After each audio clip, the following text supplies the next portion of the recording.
luz, direção, alegria, paz, renovação para as nossas vidas, ó Pai, que nós sejamos fortalecidos, alimentados para mais uma semana, que seja uma semana poderosa, vitoriosa, gloriosa, em nome de Jesus, Pai, que o Teu reino venha sobre nós, a Tua vontade seja feita, assim na terra como nos céus. Quem concorda, diga amém.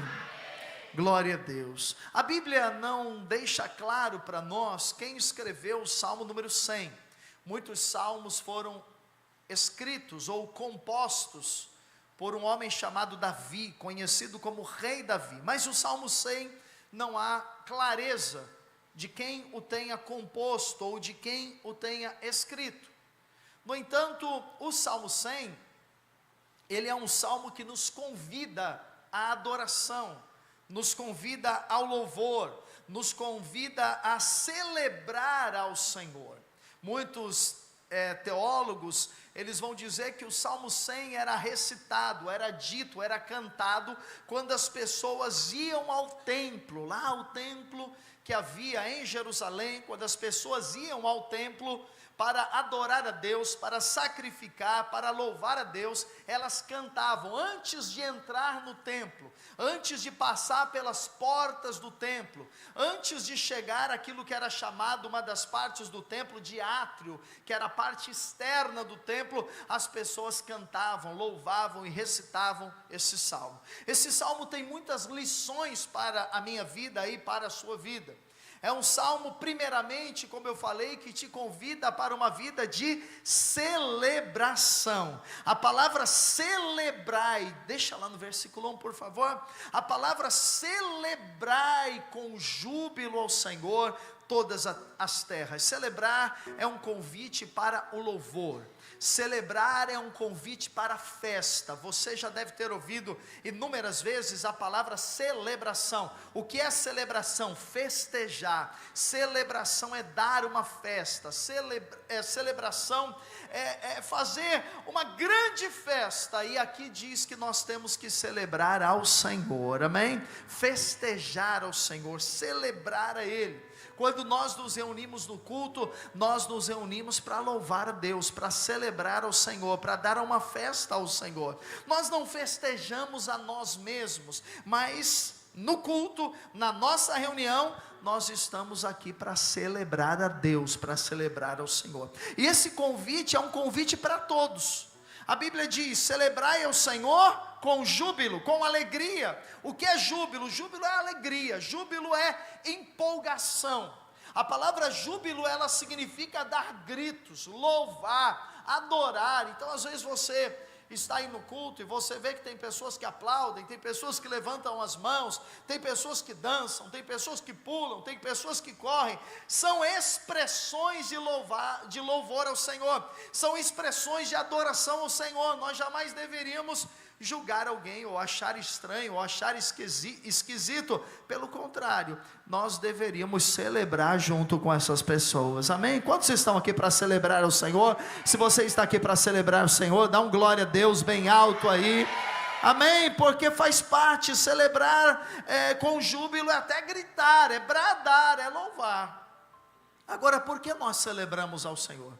É importante que você saiba. No final dessa mensagem eu vou contar para você. Por que nós celebramos ao Senhor? Porque eles iam para o templo com alegria, eles iam ao templo com júbilo. Eles não iam para o templo tristes, eles não iam para o templo cabisbaixos, eles não iam para o templo se sentindo condenados, acusados. Eles não iam para o templo deprimidos, não, eles iam para o templo alegres. Porque eles sabiam que lá no templo estava a glória de Deus, estava a presença de Deus, estava a vida de Deus. Nós sabemos que na nova aliança esse lugar não é um templo.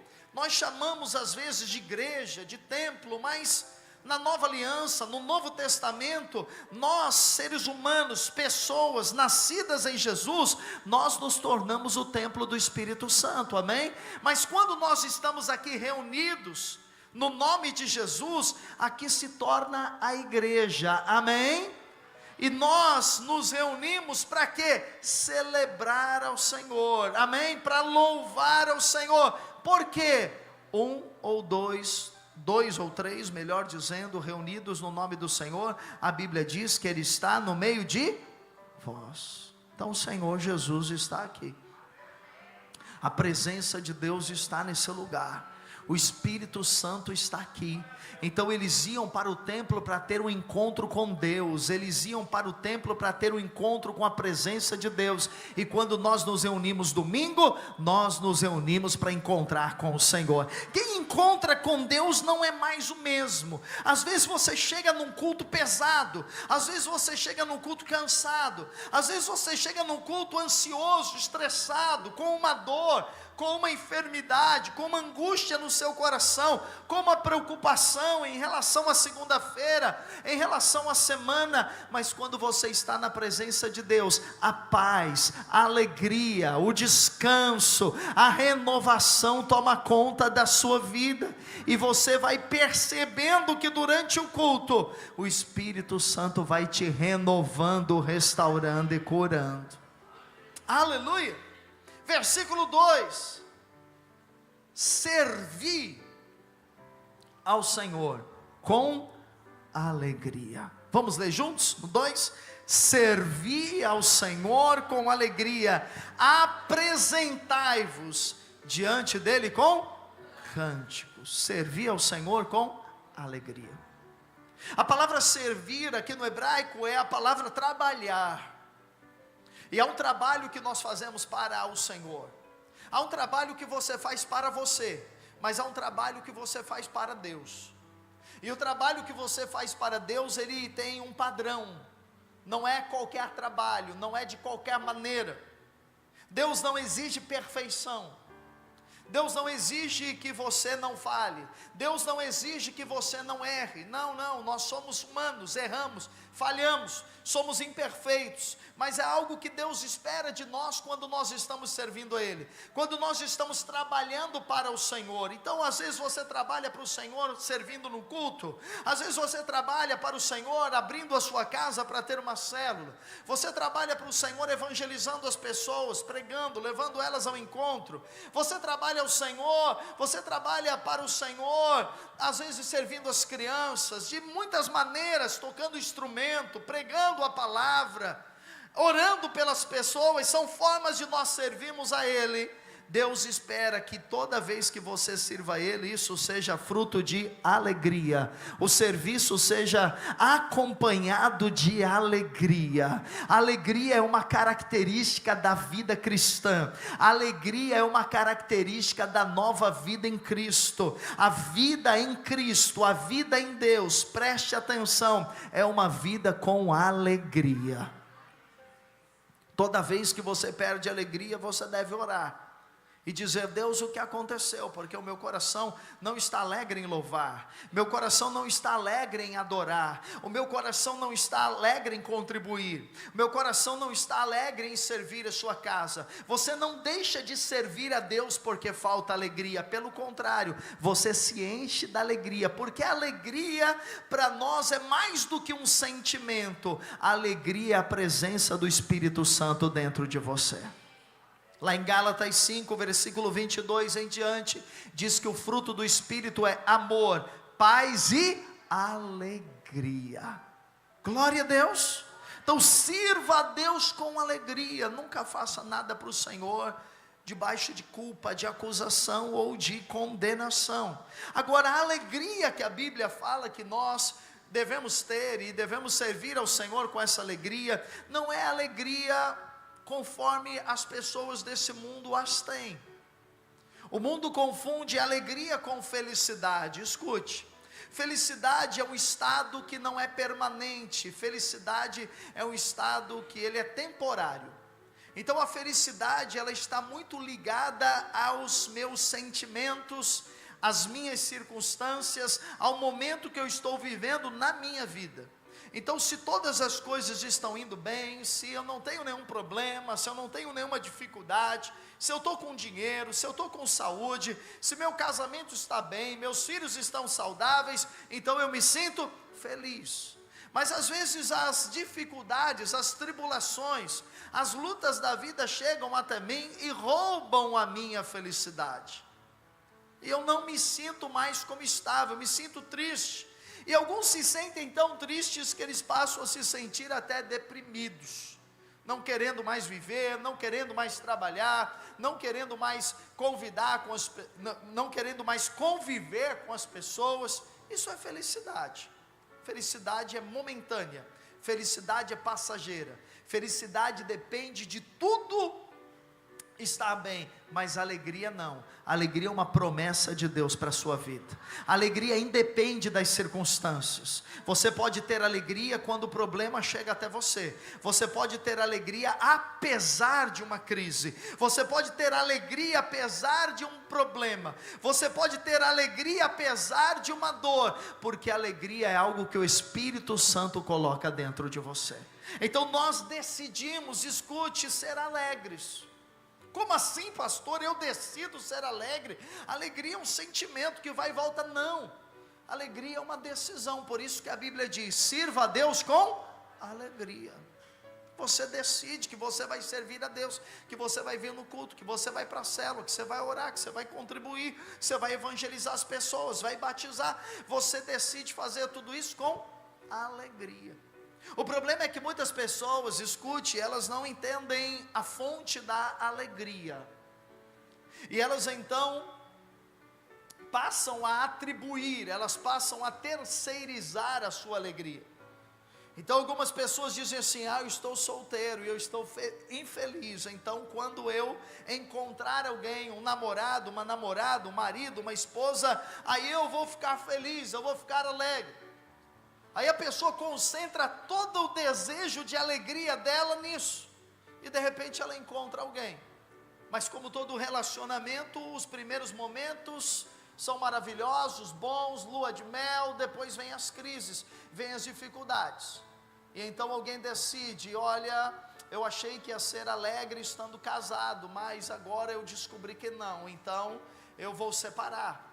E a pessoa então resolve não estar mais com aquela pessoa, porque para ela é infeliz com aquela pessoa, e ela diz: não, agora eu vou viver a minha vida solteira. E aí ela vai viver solteira, mas a alegria daqui a pouco da solteirice vai embora, e ela novamente se vê infeliz. Às vezes a pessoa está casada e ela diz: não, nós estamos infelizes, quando tivermos filhos nós vamos ser felizes. Então a pessoa vai e tem filhos, e como toda criança traz desafios, dificuldades. Quando você se torna pai, você sabe os desafios financeiros, educar, e aí parece que aquela alegria com o filho, ou com a ideia que teria uma grande alegria com o filho, não tem mais, some, e aí você continua procurando.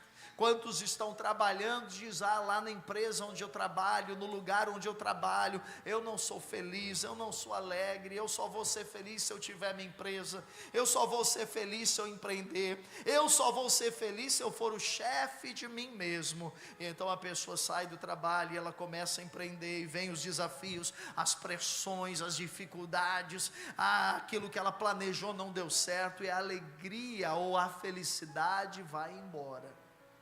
E é assim que as pessoas desse mundo, elas vão vivendo. Mas eu estou aqui para lhe dizer que há uma alegria permanente, há uma alegria eterna, há uma alegria que não pode ser roubada de você. Essa alegria é mais do que um sentimento e um estado de espírito. Esta alegria tem um nome, o nome dela é Jesus Cristo. Se Jesus entrar no seu coração, você vai continuar tendo problemas, dificuldades, adversidades, mas escute, no meio de toda crise, toda dificuldade, toda tensão, dentro de você, ao olhar para dentro de você, você vai reconhecer: apesar de tudo isso, eu não estou triste, porque a alegria do Senhor é a minha força. Você pode dizer amém? Sirva ao Senhor com alegria, sirva a Ele com alegria, apresente-se diante dEle com cânticos. Há uma forma da alegria aumentar dentro de você, é você louvando. Se você perceber este salmo, ele o tempo todo vai nos incentivando a louvar a Deus. a cantar louvores, abrir a nossa boca e expressar a nossa adoração ao Senhor. Quando você faz isso, quando você louva, quando você canta, por isso que uma boa parte do culto nós passamos cantando, por isso que em todas as nossas reuniões nós louvamos, e você deveria começar o seu dia louvando, colocando lá uma música, cantando, iniciar seu dia, antes do seu café, antes de sair para o trabalho, para a escola, para os seus afazeres, você deveria louvar, porque a Bíblia diz que quando nós louvamos, nós nos enchemos do Espírito Santo, e é o Espírito Santo que derrama alegria no nosso coração. Então você pode parecer esquisito que eu vou lhe dizer, mas você precisa decidir ser uma pessoa que serve a Deus com alegria, amém? Você deve tomar essa decisão, você não pode deixar que isso seja roubado do seu coração, porque é um ladrão. Jesus falou que é um ladrão, que veio para roubar, matar e destruir, e esse ladrão quer levar algumas coisas suas, dentre elas o seu prazer em congregar, o seu prazer em louvar, o seu prazer em servir ao Senhor. Não deixe. Um sinal de espiritualidade, um sinal de uma pessoa que é saudável em Deus, é que no coração dela há alegria, a alegria em trabalhar para Deus, a alegria em servir ao Senhor, a alegria em congregar, a alegria em fazer a obra de Deus. Esse é um sinal de um crente saudável. Versículo 3 continua, o salmista dizendo: sabei que o Senhor é Deus, foi Ele quem nos fez, e dele somos o seu povo e rebanho do seu pastoreio. O que o versículo 3 está nos dizendo é que nós precisamos saber quem é Deus, quem eu sou e quem cuida de mim. Há 3 coisas que você precisa saber que fazem parte da sua identidade espiritual. Você tem um RG, você tem um nome, um sobrenome, você tem uma filiação, pai, mãe, naturais, mas há uma identidade espiritual, que você não pode ignorá-la, porque a sua identidade espiritual, ela é eterna. O seu RG, a sua filiação natural, ela vai passar, quando você morrer, acabou, mas a sua identidade espiritual, ela durará para sempre. E qual é a minha e a sua identidade espiritual? Primeiro o salmista está dizendo, você precisa saber que tem um Senhor, e o seu Senhor é Deus, e Ele é o único Deus, e não há um outro Deus além dEle. Então nós cremos em Deus, nós não somos ateus, nós acreditamos que há um Deus, nós acreditamos que por detrás da história há alguém, nós acreditamos que há um Criador, nós acreditamos que há alguém que fez o mar, os céus, as estrelas, alguém que fez o homem, a mulher, alguém que deu capacidade ao homem de vida, de viver nesse planeta, de gerar filhos. Esse Deus, nós acreditamos que Ele nos ama, que Ele tem um plano para nos salvar, Ele tem um plano para nos dar a vida eterna. Você precisa saber que há um Deus. Amém? O mundo trabalha para levar as pessoas a duvidar de Deus, a duvidar que Deus existe, ou pensar que Deus é uma ideia, uma criação da religião, ou pensar que Deus é uma história, ou pensar que Deus é uma fábula. Mas o salmista está dizendo, saiba que o Senhor é Deus.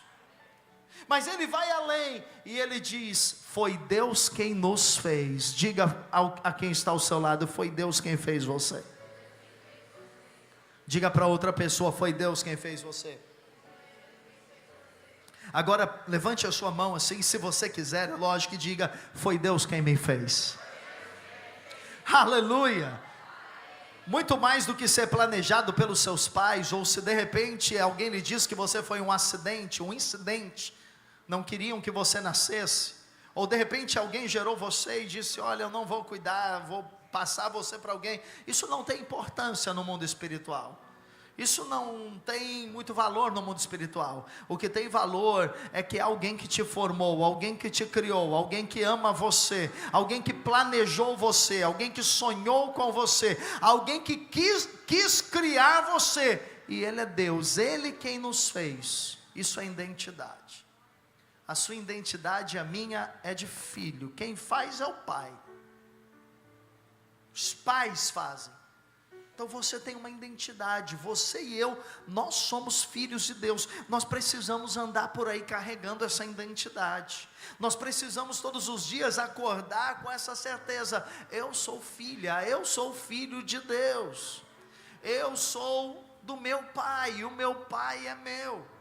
Somos dele, ele quem nos criou. E diz assim: somos o seu povo e rebanho do seu pastoreio. Eu preciso saber que há um Deus que me ama. Eu preciso saber que eu sou filho desse Deus. Escute, eu preciso saber que esse Deus que me gerou, Ele está cuidando de mim. Deus cuida de você, Deus cuida de nós, Deus cuida de mim. Você nunca ficará desamparado, você nunca ficará sozinho. Há um Deus cuidando de você. E aqui o salmista, ele vai ilustrar isso dizendo: nós somos parte do rebanho de Deus. Se há um rebanho, há um pastor, e o nosso pastor é o Senhor Jesus Cristo. E esse pastor lá no Salmo 23 diz que ele vai nos suprir, e não vai deixar nada faltar para nós. Não vai faltar alegria, não vai faltar saúde, não vai faltar recursos financeiros, não vai faltar proteção, não vai faltar provisão. Há um pastor a quem você pode recorrer nos momentos de lutas, dificuldades, pressões, adversidades. Clame. Jesus disse: eu sou o bom pastor. E eu sou o bom pastor que tenho desejo de dar a minha vida pelas minhas ovelhas. Identidade, saiba quem você é.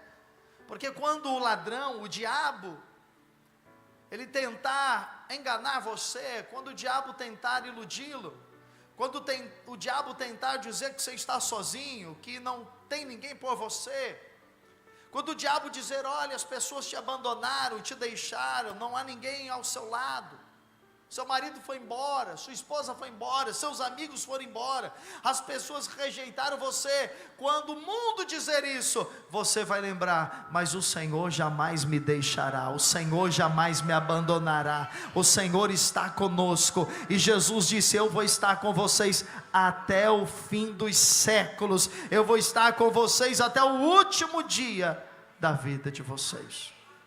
Verso 4: entrai por suas portas com ações de graças, e nos seus átrios com hinos de louvor. Rendei-lhe graças e bendizei-lhe o nome. Entrai por suas portas. Aqui a ideia do salmista, a figura que vinha em sua mente quando ele escrevia os salmos, eram as portas do templo que havia lá em Jerusalém. O templo que havia sido construído, o primeiro templo construído por Salomão, depois destruído e reconstruído por um homem chamado Zorobabel. E esse templo estava lá em Jerusalém. E lá nesse templo haviam portas, e a forma com que o povo deveria entrar pelas portas, porque lembre-se que era no templo que eles iam ter um encontro com a presença de Deus, era num templo que eles iam ter um encontro com o Senhor. Quando o salmista diz entre pelas portas, é um convite, escute, preste atenção, é um convite para intimidade com Deus. Porque esse Deus que ao mesmo tempo ele é um Deus transcendente, ou seja, ele é um Deus muito grande, ele é um Deus que criou mar. Você já imaginou o poder dele? Ele é um Deus que criou as estrelas, criou os planetas. Ele é um Deus que criou o homem. Então ele é um Deus muito grande. E por ele ser muito grande, pode parecer que ele é um Deus distante, que ele é um Deus que está muito longe. Mas ao mesmo tempo que Deus ele é transcendente, ele vai além do nosso entendimento. a Bíblia vai dizer que Ele é um Deus de relacionamento, Ele é um Deus de intimidade, Ele convida você para entrar. Para quem você abre a porta do seu coração? Para quem você abre a porta da sua casa? É para quem você ama, é para quem você tem confiança, é para quem você quer estabelecer um relacionamento de intimidade. Então não é simplesmente o salmista, mas é Deus dizendo: entre, venha ter intimidade comigo, venha me conhecer, venha me ouvir, venha saber quem eu sou. E pensando no convite de entrarmos pelas portas, nós vamos então lá para o Novo Testamento, e nós vamos lembrar que Jesus, Ele falou sobre as portas, mas Ele não falou de portas, Jesus falou da porta. Ele disse: eu sou a porta, quem entrar por mim achará descanso. Então o convite de entrar pelas portas é por meio de Jesus, Jesus o Cristo, o Filho de Deus, aquele que há 2000 anos atrás veio nesse mundo com uma missão, uma finalidade: perdoar o homem dos seus pecados, perdoar o homem da sua desobediência e salvá-lo. Jesus então aparece como a porta para nós entrarmos no céu, a porta para nós irmos até Deus. Jesus é a porta. Há um convite para você ser íntimo do Senhor, há um convite para você desfrutar de Deus. Primeiramente é um convite para você conhecer Jesus, mas depois é um convite para intimidade. E como é essa intimidade entre eu e o Senhor? O salmista vai dizer: para você ter intimidade, relacionamento com Deus é muito simples. Chegue na presença dEle com gratidão, ações de graças, e nos seus lábios com hinos de louvor. Então louva, adora o Senhor, canta, louva a Deus, exalta o Senhor. Abra a tua boca, tenha uma vida de louvor, tenha uma vida de gratidão. As circunstâncias sempre vão se apresentar para nós, trazendo problemas, tentando nos tornar pessoas ingratas, tentando nos tornar pessoas murmuradoras, tentando nos tornar pessoas insatisfeitas. É esse o mundo que nós vivemos, mas o convite é: louve a Deus pelo que Ele é, louve a Deus pelo que Ele tem feito, agradeça pela tua família, agradeça pelos teus filhos, agradeça pelo teu cônjuge, agradeça pela tua igreja, agradeça pelo teu trabalho, agradeça pelo teu salário, agradeça porque você conheceu Jesus, agradeça porque você é saudável. Assim você vai entrando na presença de Deus. Mas há uma aplicação aqui nesse versículo muito interessante, eu gostaria que você pudesse entendê-la. É que a forma, escute, que Deus abre portas para você é através do louvor. Se você louva a Deus, se você adora a Deus, se você é grato, então você tem portas abertas diante de você. Se você está precisando nesse momento, se você está precisando neste ano de uma porta aberta para você, aqui é o segredo. Chegue diante de Deus com louvor, gratidão, adoração, alegria. Portas vão se abrir no seu casamento, nas suas finanças, na sua saúde, em todas as áreas da sua vida. Portas vão se abrir. Diz então: rendei-lhe graças e bendizer-lhe o nome. E por fim, versículo número 5 vai nos contar o motivo de nós cantarmos louvores ao Senhor, o motivo de nós chegarmos a Deus com júbilo, o motivo de nós termos alegria. Diz o verso número 5: porque o Senhor é bom, a sua misericórdia dura para sempre, e de geração em geração a sua fidelidade. Aqui há 3 atributos de Deus, 3 características de quem Deus é. Deus é bom, Deus é misericordioso e Deus é fiel. Se você compreender isso, muitas coisas na sua vida vão mudar, sua fé vai crescer. Deus é bom, Deus é misericordioso e Deus é fiel. Deus não é mau, Deus não está planejando algo para complicar a sua vida, Deus não está planejando algo para dificultar a sua vida. Há pessoas que vivem apavoradas, pensando que Deus espera uma oportunidade para castigá-las. Você já viu, às vezes alguém diz, puxa, algo aconteceu comigo, então alguém vai lá e diz, isso é castigo de Deus. Você deve ter feito algo errado, você está pagando pelo que você fez. Tem gente que até se alegra quando vê o outro passando mal, e atribui aquilo, é castigo de Deus. Eu sabia o que você fez para mim, agora você está sendo castigado. Não, Deus não é um Deus castigador. Talvez seu pai, sua mãe, a religião tenha ensinado para você um Deus que está esperando uma oportunidade para lhe prejudicar. Mas eu quero lhe dizer, o salmista diz, Deus é bom, Deus é bom, Deus é bom. Diga, Deus é bom. Deus é bom. E o Salmo 23:6 diz que Deus faz com que a bondade dele te siga todos os dias da sua vida. Deus é bom para sempre, todos os dias, quando você acordar, amanhã, segunda-feira, você precisa lembrar, Deus é bom. Mas está a luta difícil, problema, Deus é bom. Mas a porta não se abriu, Deus é bom. Mas não aconteceu, Deus é bom. E se Ele é bom, vai acontecer melhor. A porta que Ele vai abrir será melhor. A vitória que Ele dará será melhor. O milagre que Ele fará será muito melhor, porque Deus é bom. É a essência de Deus. Você não é bom, nem eu. Nós não somos bons.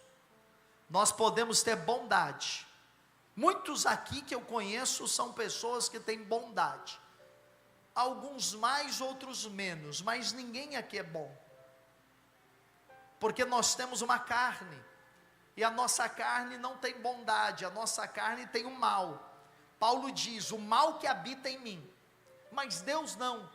Deus é na sua totalidade, a essência de Deus é boa. Nós podemos ter atos de bondade, mas nós não somos o tempo todo bom, porque nós torcemos contra alguém que fala mal de nós, nós torcemos contra alguém que nos prejudica.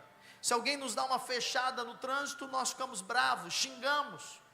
Se alguém puxa o nosso tapete, nós torcemos para que a pessoa caia. Então isso não é bondade. Mas Deus não pode fazer nada disso, porque a essência de Deus é bondade. Ele é bom para sempre, Ele é bom todos os dias. A sua bondade dura infinitamente. Deus é bom, saiba disso. Quando vir uma enfermidade, Deus é bom. Quando vir uma luta, Deus é bom. Quando vir uma pressão, Deus é bom. Quando vir uma adversidade, Deus é bom. Quando vir uma situação que você não compreende, lembre-se, eu não estou entendendo o que está acontecendo, mas eu sei, o meu Deus é bom. Você crê nisso? Deus é bom. E então a sua misericórdia, o que é misericórdia? O que é misericórdia? Misericórdia é o seguinte, é você merecer um castigo e não receber. Misericórdia é nós merecermos uma punição e não recebemos. Então a palavra misericórdia tem este significado. Deus não dá aquilo que nós merecemos. Isso é misericórdia. Então o que nós merecemos? Muitas coisas ruins. Diz a Bíblia que o salário do pecado é a morte. Então já merecíamos a morte eterna, mas Deus é misericordioso. Erramos, merecíamos uma punição, mas Deus é misericordioso. Falhamos, merecíamos um castigo, mas Deus é misericordioso. Então Ele estende a mão de misericórdia sobre você. Alguns teólogos vão dizer que a mão da misericórdia de Deus está estendida sobre nós todos os dias, do dia que nós nascemos até o último dia da nossa vida. Nós não vemos, nós não enxergamos, não percebemos, mas há uma mão que te acompanha, a misericórdia de Deus. Muitas coisas você deveria viver e experimentar de ruim, mas porque a mão da misericórdia de Deus está sobre você, o mal não chega a você. Aquilo que você merece não chega até você, porque Deus é misericordioso. E a misericórdia de Deus não acaba. não esgota. A paciência de Deus, a bondade de Deus, a misericórdia de Deus, diz a Bíblia, dura para sempre. E o salmista vai dizer, de geração em geração, a sua fidelidade. Deus é bom, Deus tem misericórdia, e Deus é fiel. O que significa, eu termino dizendo isso, que Deus é fiel? Significa que tudo aquilo que Ele disse para você, Ele vai fazer.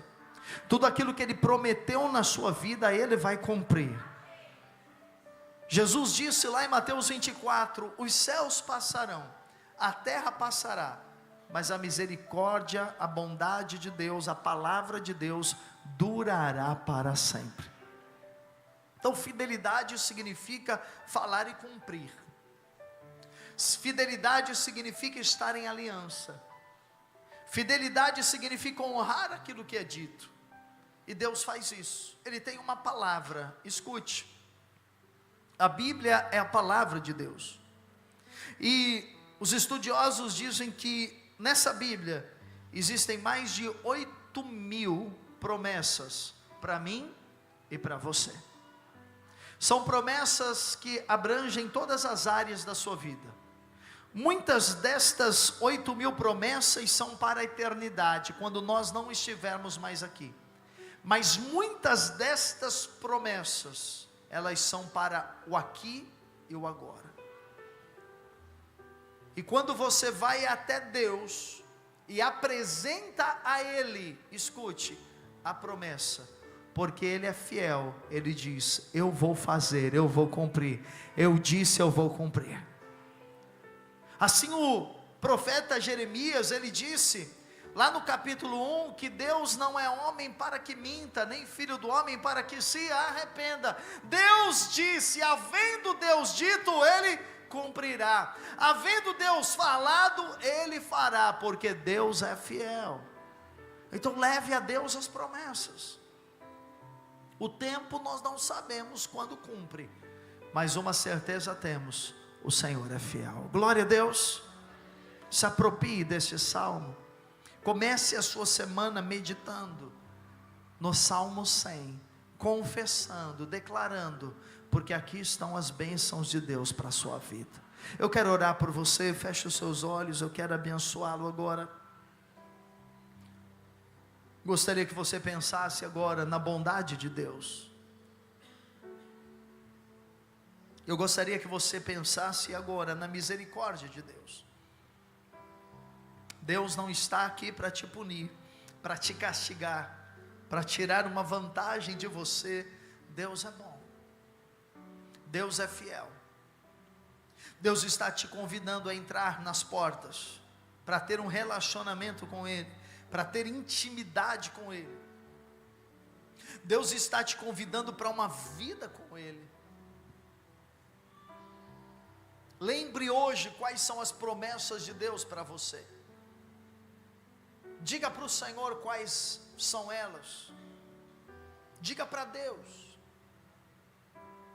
Talvez você esteja hoje precisando de uma cura. Há uma promessa de cura para você. Talvez hoje você esteja precisando de uma libertação. Há uma promessa para você.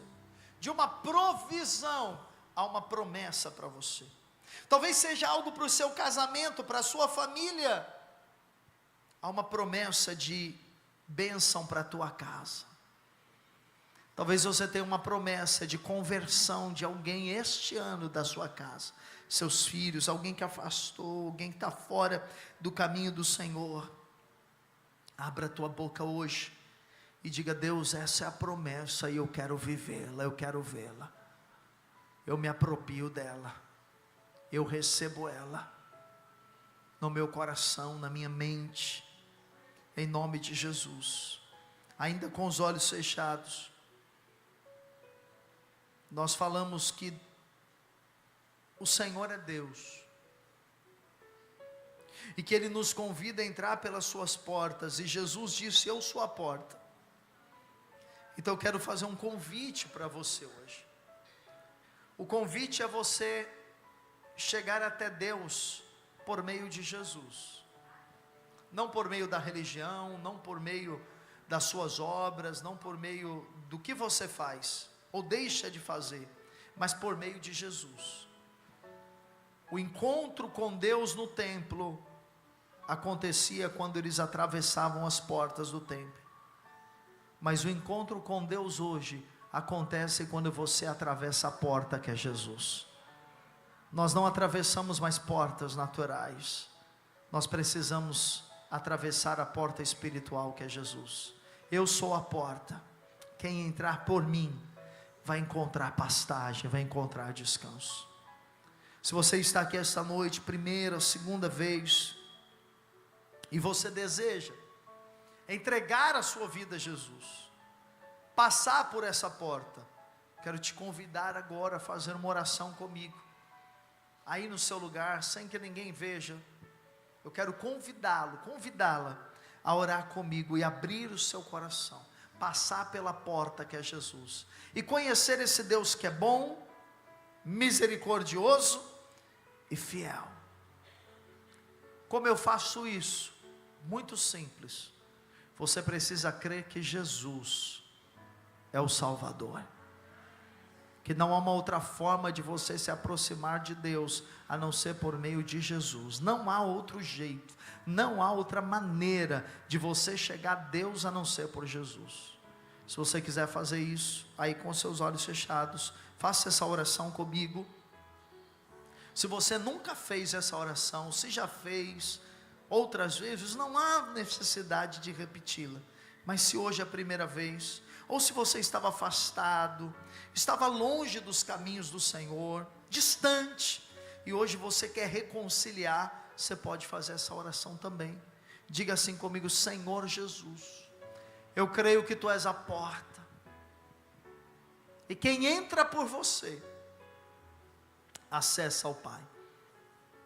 Eu creio, Jesus, que Tu és o Salvador da minha vida, aquele que me salva da morte, do pecado, do inferno. Eu creio, Jesus, que Tu és o Filho de Deus, o Senhor da minha vida. Eu reconheço no dia de hoje que dependo de Deus para me salvar. Ainda com os olhos fechados, se você fez essa oração, crendo em Deus, crendo em Jesus, sem abrir os seus olhos, para que você não fique constrangido, levante a sua mão. Eu quero orar por você. Quem fez essa oração? Levanta a sua mão. Isso, fica com a sua mão levantada, para a gente poder orar por você. Permaneça com a sua mão levantada. Eu vou orar daqui, mas é importante que você fique com a sua mão levantada. Senhor, em nome de Jesus, abençoa essas pessoas. Abençoa, Pai, esses teus filhos, tuas filhas que hoje querem abrir o seu coração para Jesus. Jesus, entra no coração deles, salva-os, ó Pai, transforma-os, escreve aí no céu, no livro da vida, o nome deles, dá a eles o teu perdão, dá a eles a tua salvação, Senhor. Eu oro para que haja paz, alegria, graça, poder, em nome de Jesus. Diga amém, diga glória a Deus. Vamos aplaudir a Jesus. Glória a Deus, glória a Deus. Nós vamos louvar.